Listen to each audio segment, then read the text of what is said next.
We have three extraordinary persons here today, and I'm very pleased to be chairing this panel because they're the types of people, like my father was in the civil rights movement, that understood and lived and practiced the concept of nonviolence.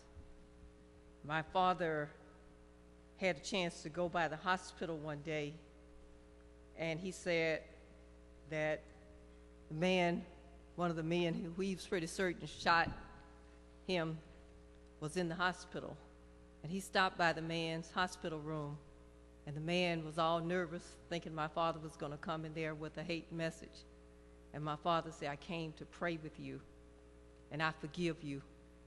And so, to me, that's what the people that came through the civil rights movement, that's the personification of their essence. And they're going to share with you, our three panelists today, some of the methods and some of the lessons learned and things that they can transmit to the next generation about how do we put Dr. King's nonviolent concept, the concepts of Gandhi, et cetera, how do we put that into practice? And how do we make it meaningful and accepted to our young people today? Because it's obvious that our young people, Pastor Braxton talked about the incident over in Oklahoma. It's obvious that our young people have not been taught nonviolence. And even within our churches, we are looking for how do we keep our children, how do we save our children in the church? And so we think that we have three excellent role models here today that can help us to understand that. Our first speaker will be Dr. C.H. Johnson. He's the pastor of Christ Missionary Baptist Church in Fort Washington, Maryland. Is that correct? Dr. Johnson is a native of North Carolina. He's the son of a sharecropper. He has long been exposed to oppression and racism. He was exposed to it as a child. And that led him to want to join SCLC under the leadership of Dr. Martin Luther King. He was helped to organize and mobilize the Poor People's Campaign in Washington, D.C. in 1968. And that led him to move to the D.C. area, where he continued to bring his activism to Washington, D.C. Our second speaker will be Mrs. Willie King. Mrs. Willie King is a retired government contractor and former employee of the U.S. Equal Employment Opportunity Commission. She also worked for SCLC under Dr. King, and for 4 years, she served on his executive staff.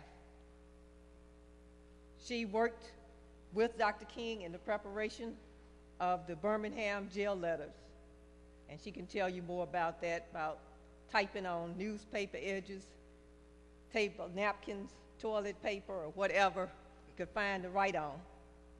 She's a member of the Montgomery Hills Baptist Church in Silver Springs, Maryland, where she's a member of the Board of Deacons, a teacher in the Sunday school. And our final speaker will be Mr. Ernest Green. Ernest Green is one of the group that became known as the Little Rock Nine that desegregated Central High School in Little Rock, Arkansas, back in 1957. Ernie Green endured a lot of harassment. Can you imagine being a child and having to go to school every day and be subjected to the harassment? And I think it really came clear to me after I read some of their books. Most recently, I read Carlotta's book, and I think she was the youngest of the group. And really, it was hard for me to imagine going through that. So Ernie was the oldest of the group. He was the first one to graduate from high school. And after graduating from Central High, he attended Michigan State University, where he earned both his master's and his undergraduate degree. And he has accomplished a lot since that time. He served as Assistant Secretary of Labor in the Carter administration, and he served as a Senior Managing Director with Lehman Brothers.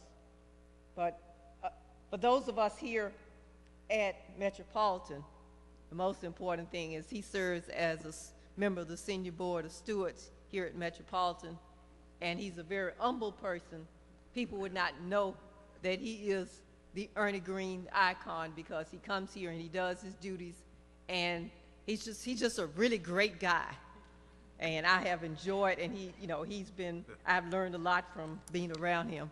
And so at this time, I want to ask each panelist, and you can stay at your seat because it's kind of hard moving back and forth, and I don't want anything to happen to our panelists. So we'll speak in the order in which I introduce you, and take no more than 10 minutes, like 8 minutes or so, to give an opening statement to tell a little bit about your background and your background in nonviolence, and make some suggestions to the audience as to how do we put that in practice now. And then hopefully we'll have some time for some questions from the audience. Thank you. Thank you so kindly, Dr. Scott. Let me first express our profound appreciation to Dr. Braxton and the leadership here at Metropolitan, and the great legacy and the historical presence in which Metropolitan bring to the fore at such a time as this.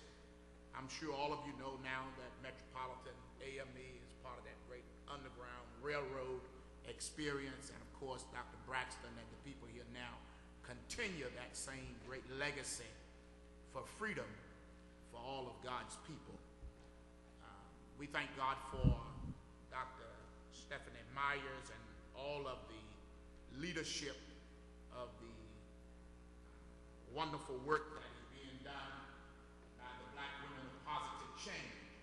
What a great stroke of boldness in which they have decided to step out and get up off of the couch of do-nothingism and began to do something about the great violence that we see all around us even today.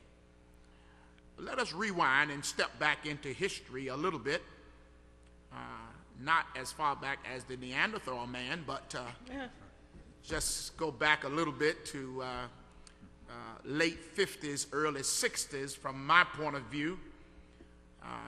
Not just North Carolina. I was born in the original capital of the state of North Carolina, which is Edenton. I know most of you thought Raleigh was the capital forever, but Edenton was the first capital of the state of North Carolina, nestled in on the coastline of sitting between two great bodies of water, the Shawan River and the Albemarle Sound. Born, as you've already heard, to sharecroppers, my mother and my father, late Deacon James Alexander McKenzie Johnson, and my mother, Deaconess Martha Johnson. We had a rather small family. There was only 10 of us. And that's, I know that may sound a little bit disingenuous, but when you had others around you with perhaps 15, 16, 17 in the family, comparatively speaking, we were a small family. And primarily, our job was to work the farm and endure the shame and the pain that was certainly dished out, and that's all that we were ever expected to do or rise to in life. And then along came the one who we know, the great leader in our day, Dr. Martin Luther King Jr. Several events that happened in Edenton, and finally there arose a great movement. There in Edenton, a Caucasian gentleman raped a black sister, and nothing was ever done about that. And of course, there was a murmuring and great hostility within in the African American black community. But even then, we knew that it was not going to be through guns and violence that we would get retribution, but rather that we would indeed follow the great philosophy and the thinking, and in this case, our faith, that would get us through. You need to know that these types of philosophies do not come by accident or happenstance, but rather that it requires great work and teaching. Dr. King came with the philosophy of nonviolence, and we literally were taught and learned how to respond positive, power, and yet with love, as opposed to violence. I did not say yet that we were blessed, I was blessed, to have two major lieutenant leaders from Edenton. Both now have gone on. My pastor, the Reverend Dr. F.H. Lagarde of the Providence Missionary Baptist Church, and he served as the district director for SCLC, and one of my other mentors, the late Mr. Golden A. Franks, was a national field secretary. I think Mrs. King knew him. Very well. And there in Edenton, we took his house, and his house became known as the Freedom House. We learned literally how to picket, how to protest. Now, I know when we get together now and say we're going to have a march, everybody just come on out and gather up. But you could not do that in those days. The actual sheriffs and the county and the city policemen, the city ordinances said that you could only march a certain number of feet in front of the other person. And do you not know that the policemen would literally come with their tape measures and rulers, and if you got closer to the other person, then you would find a billy club up beside your head. So we took the Freedom House, and we were taught how to march. We were taught how to endure the indignities. We were taught and trained how not to retaliate when you were spat upon. We were taught and trained how you would not respond when insults was hurled your way.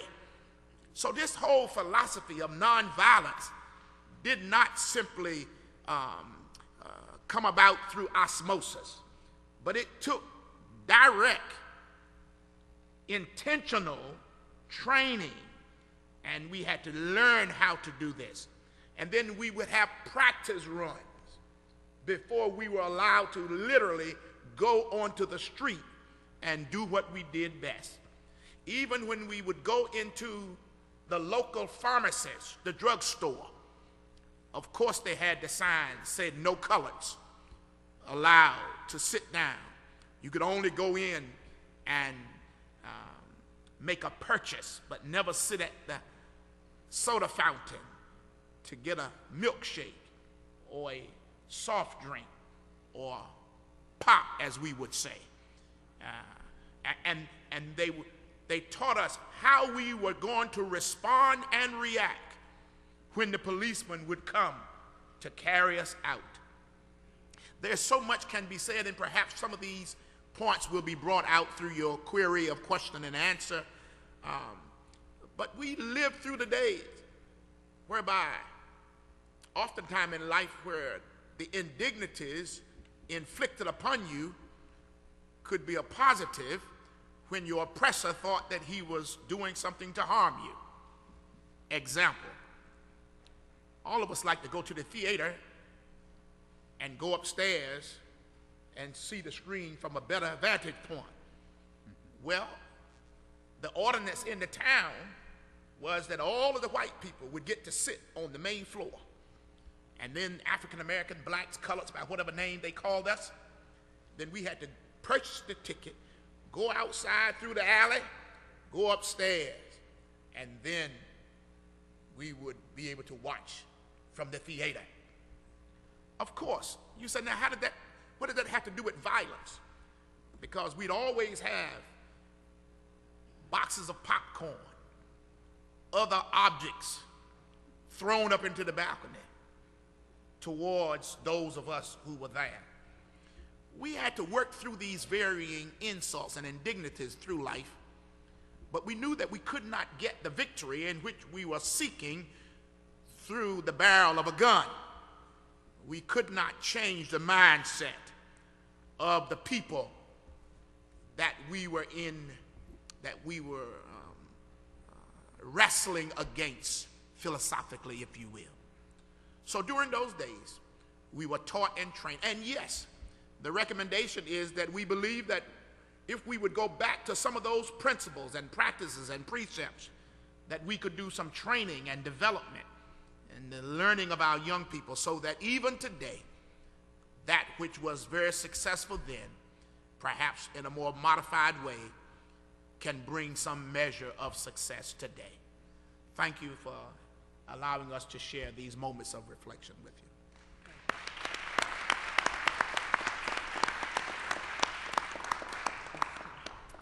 Good evening. Good evening. No, it's still afternoon, isn't it? I've been here a long time. It seems, and I have so many evening experiences that I was thinking it's evening already. Anyway, I'd just like to reiterate what the former speaker said about being in this building and taking the opportunity to thank the staff, membership, and what have you for allowing this great event to take place here. That's right. I am Willie King, and as mentioned before, I had the pleasure of typing Dr. King's famous Birmingham jail letter.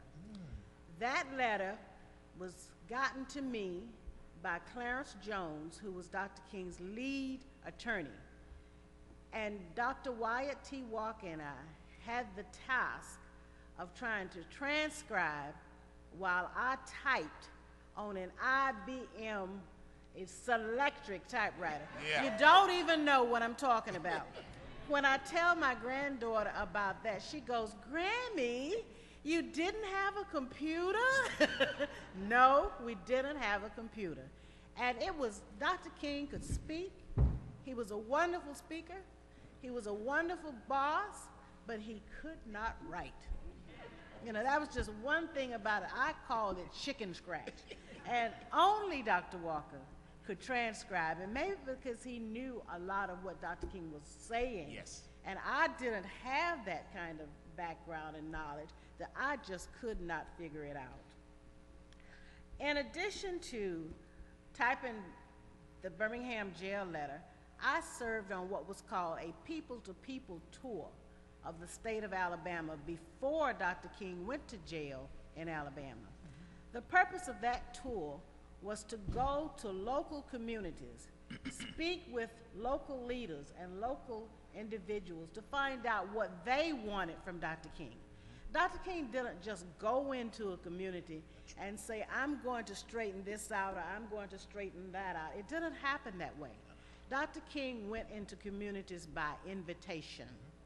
And Dr. Fred Shuttlesworth and the Birmingham Movement for Christian Human Rights invited Dr. King to Birmingham, Alabama.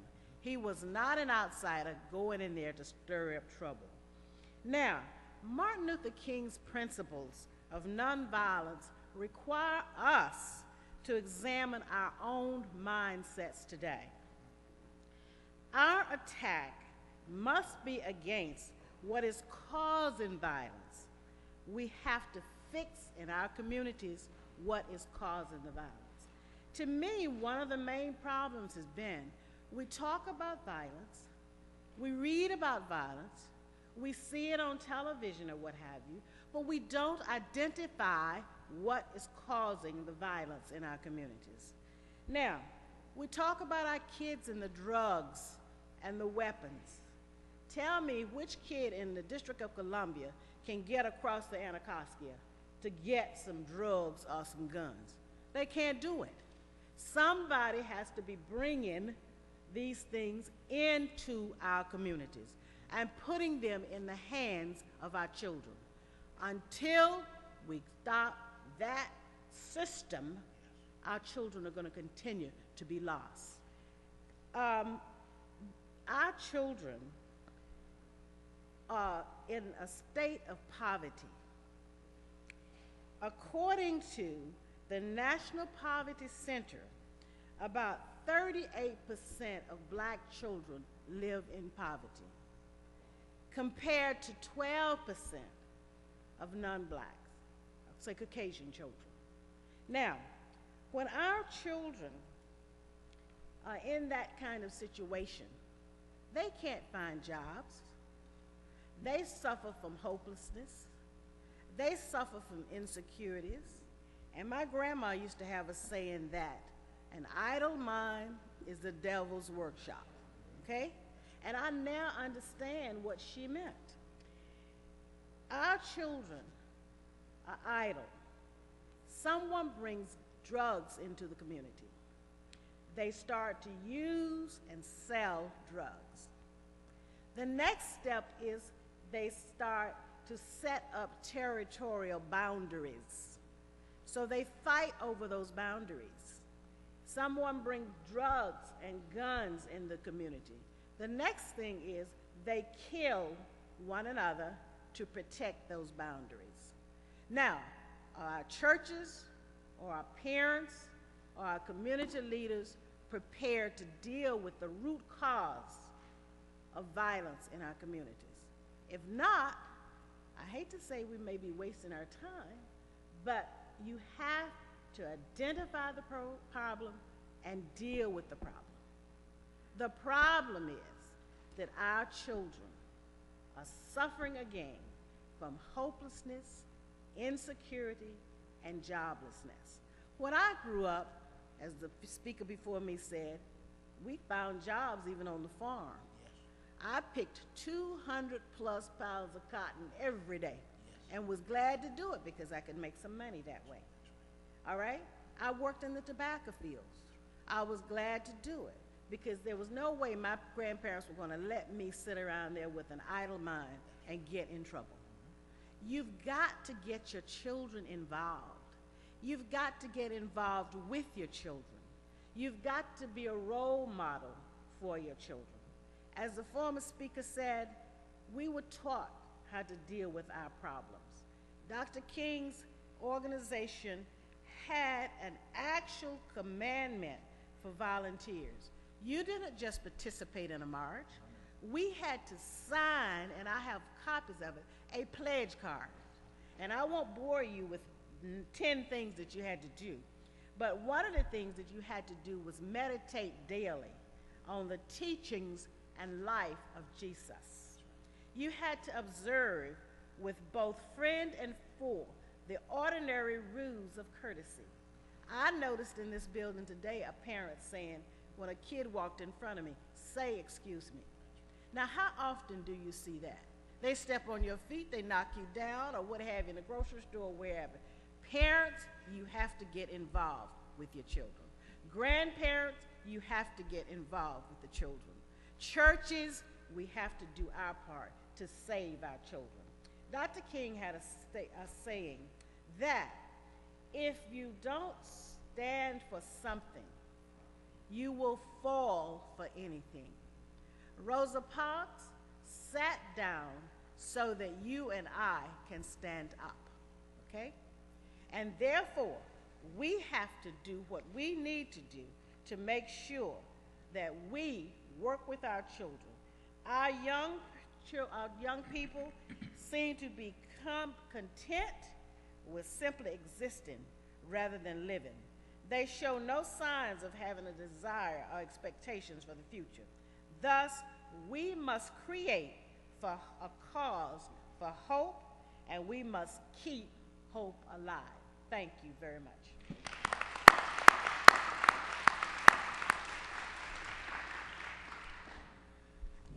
I'm going to stay by the time, otherwise I'll get another note. That note was for me. No, I don't. My view on nonviolence, those of you who, over the last couple of weekends, who've seen the movie The Butler, there's a reference to a James Lawson, and who is a minister in Los Angeles. And Reverend Lawson was a divinity student at Vanderbilt. He came to Little Rock, and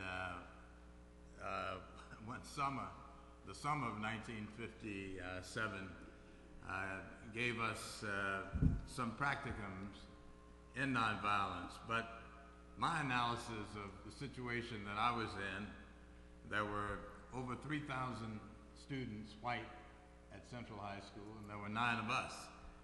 Now, I wasn't very good in math, but I could figure out with odds like that, I wasn't going to get very far fighting my way through Central High School. The other thing that I think is so appealing to the nonviolent movement is that for young people, it is using the most powerful weapon you have, your head, and outthinking your enemy. It didn't take me more than a day to figure out that our struggle at Little Rock Central High School was more than my going to school.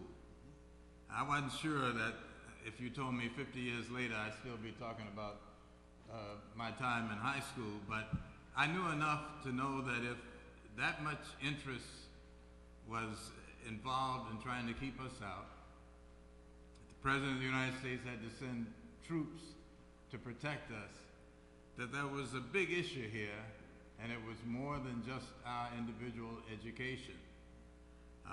One of the beauties of my attending Central was that a young minister at that time was making a speech in Pine Bluff, Arkansas, and Dr. King came up and participated in my graduation. So I'm sure I'm in rare company of a number of Americans that Martin Luther King attended his high school graduation. But I think that this is necessary. Stephanie is a heck of a recruiter. I think she pigeonholed me at least 10 times, and Pastor Braxton at least 20 times. So I knew I was going to be on this panel. The other point that I really, want to stress, I had an opportunity before I went into government to work with both A. Philip Randolph and Bayard Rustin. And I think for young people today to understand that, as my previous speaker said, she did the typing on a IBM Selectra. They didn't have computers, they didn't have cell phones, they had 3x5 cards. And they got over 250,000 people here in Washington on their own dime, paying their own money. Most of them didn't stay in hotels. As soon as the rally was over, Dr. King's speech was, they were back on the bus going home. It shows that the myths and the misnomers and the misperceptions that this society has had about us is not true.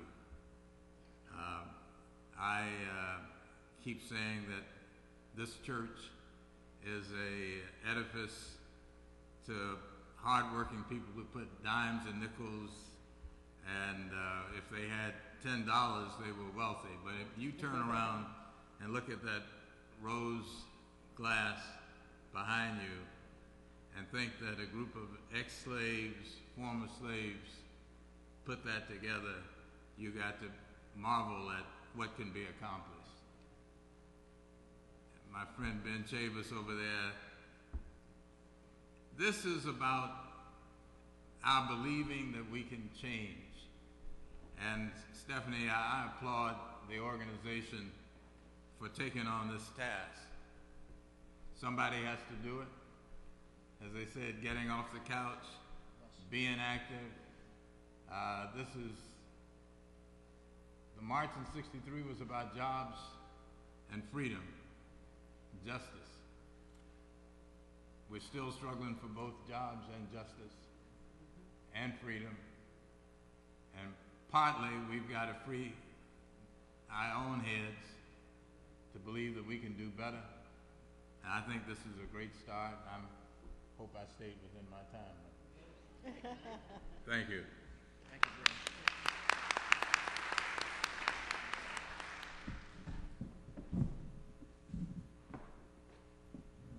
Well, because our speakers stayed within that time limit and Ernie stayed well below his, we have a little time for 5 minutes for Q&A. So if anybody has a question, line up to the mic quickly. Okay. Question for you guys. And please keep your questions brief. Don't come up and give dissertations. Most of you guys were alive during the original civil rights movement. So you said that 1963 was about jobs and justice, and here in 2013, can each of you tell us what you think 2013 should mean to our generation? Well, I think one of the great achievements, and we can quantify it, has been the level of voter participation. That we've gone from absolute zero to the point now, I don't know what Elsie can give us the exact numbers, but I think that the voter activity, voter participation is the reason why the Supreme Court decision is so mind-boggling.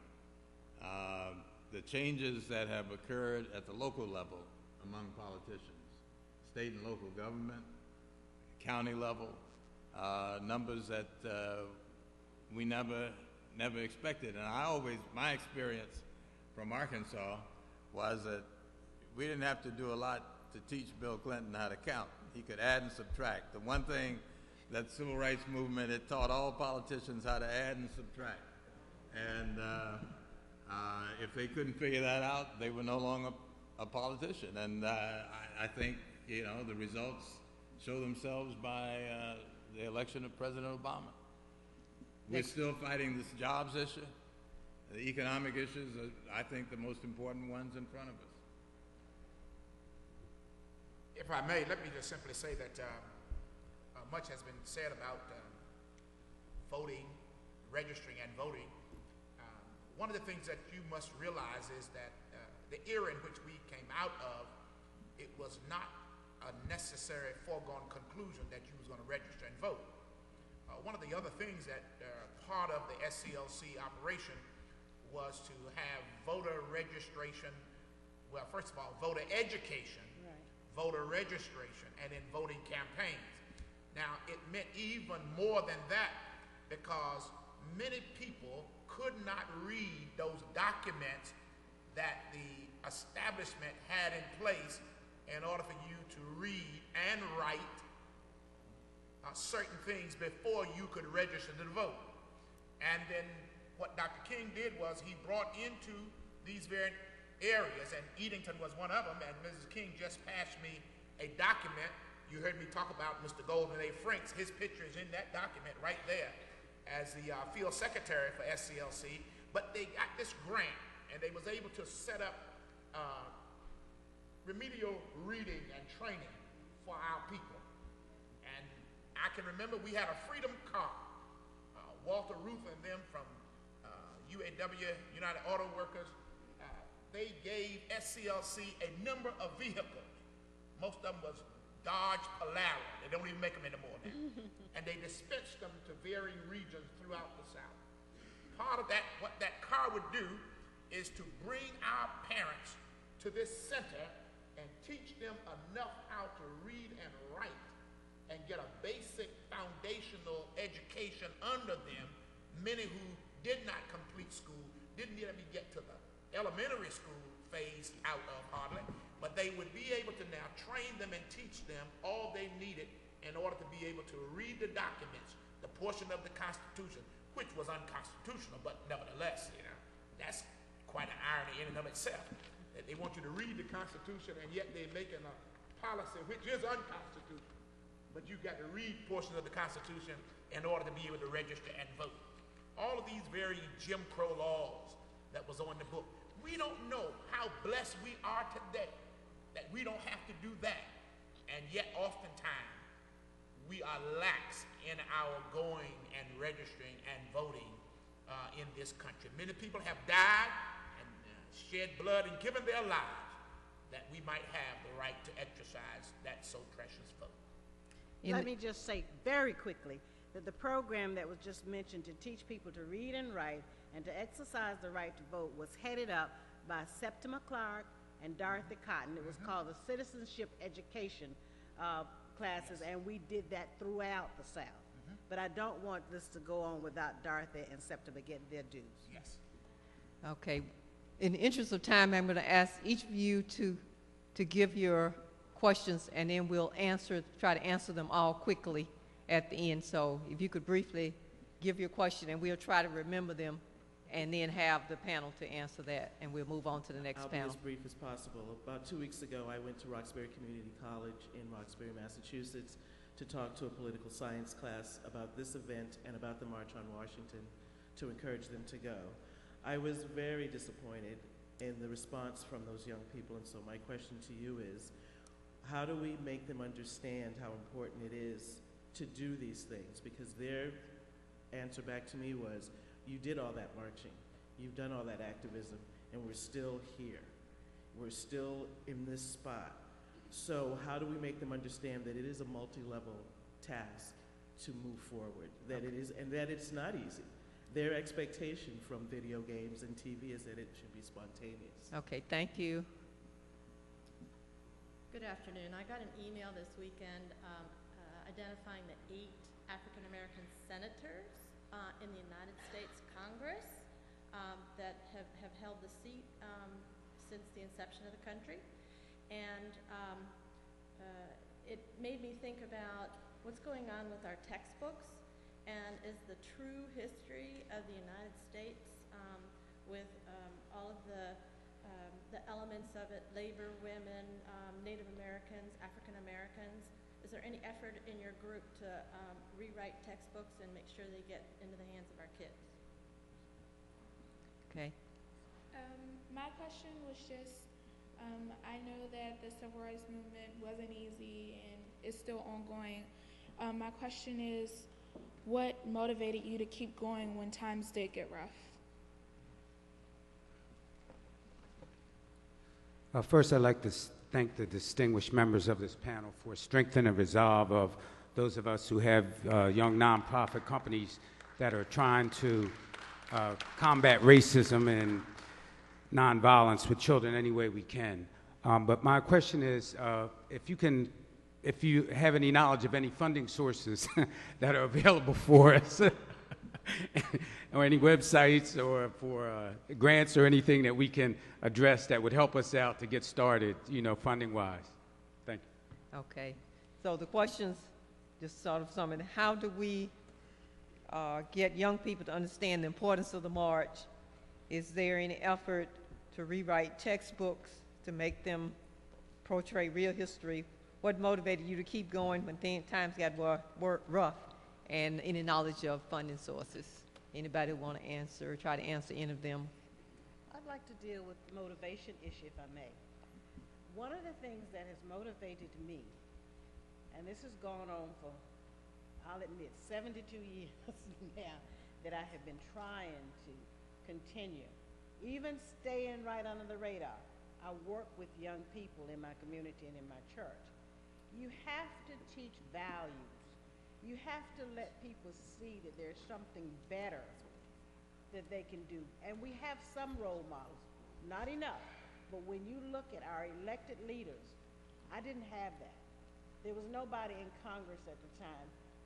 Finally we got Adam Clayton Powell and a few people like that, but the vast number like you have with the Black Caucus and what have you, that was not there. Our president's election and re-election, those things have motivated me to feel that there is still hope. And I think that's important. If you look at the achievements that we have made, and the only way you're going to do that is look at where we came from. I'd like to address the motivation issue also. The story that needs to be told over and over again are, for us in Little Rock, were the parents. We were 16, 15, 14, we thought we could walk through brick walls. And every teenager believes that. But as a parent, you're making car notes and house payments and trying to take care of other children, you know what the limits are. And yet, our parents were those who believed that the future could be brighter and that they were going to invest in the future. And I think, again, we've said it a number of ways, but this is a full cycle deal. It requires everybody's hand at the till. And parents, there's no getting out of it. You got to be involved. You got to play a role, and you got to try to transfer some of these values about hard work, outsmarting your enemy. Life is not like a video game that you have a stop button and go back and edit it. There's no redo. It's stop and go, and we just are losing too many talented young people to violence over and over again, and we don't tell the story of who these victims are. We don't see it. They just become faceless, and I think there's more to be done by telling what we've lost, what the talent pool that we've lost, and the impact of that. I think that's the story that needs to be done. I'm sorry, I'm going to have to cut it off here because we're going into the next panel's time, and we're trying to live stream this whole program today. So hopefully our panelists will be able to stay over a little bit after the sessions are over and you want to talk to them one-on-one. But why don't we give them a big round of applause?